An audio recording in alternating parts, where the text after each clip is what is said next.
মৌসুমী ও মুরসানির বিচ্ছেদের গুঞ্জন, কিন্তু কেন, কারণ কি, চলুন জেনে নেওয়া যাক। ইদানিং মৌসুমী এবং ওমর সানি আলাদা থাকছেন, যদিও পূর্বে শোনা গিয়েছিল মৌসুমী এবং ওমর সানির সংসারে খুবই দ্বন্দ্ব এবং তাদের সাংসারিক অবস্থা ভালো নেই। তবে মাঝখানে আবার সবকিছু ঠিক হয়ে তাদের পরিবারে শান্তি ফিরে আসে। মৌসুমী তার ছেলেকে বিয়ে করান এবং নিজের সন্তানের বউয়ের বেশ প্রশংসা করেন। তাদের পরিবারের সুখের কিছু ছবির মুহূর্ত দেখা যায় বিভিন্ন সামাজিক যোগাযোগ মাধ্যমে।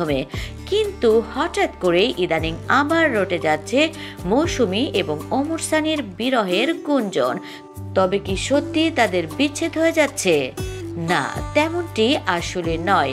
ওমর সানির একটি ইন্টারভিউতে তেমনটি জানা গেল।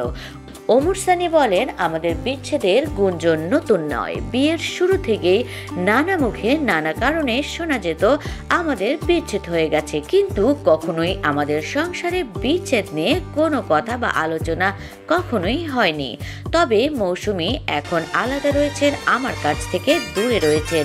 এর কারণটা হচ্ছে মৌসুমী তার ব্যক্তিগত কাজে দেশের বাইরে এবং আমাকে থাকতে হচ্ছে ব্যবসায়িক কাজে দেশে, যার কারণে এখন আমরা দুজন দু প্রান্তে, কিন্তু আমাদের মধ্যে বিচ্ছেদের কোনো ব্যাপার নেই।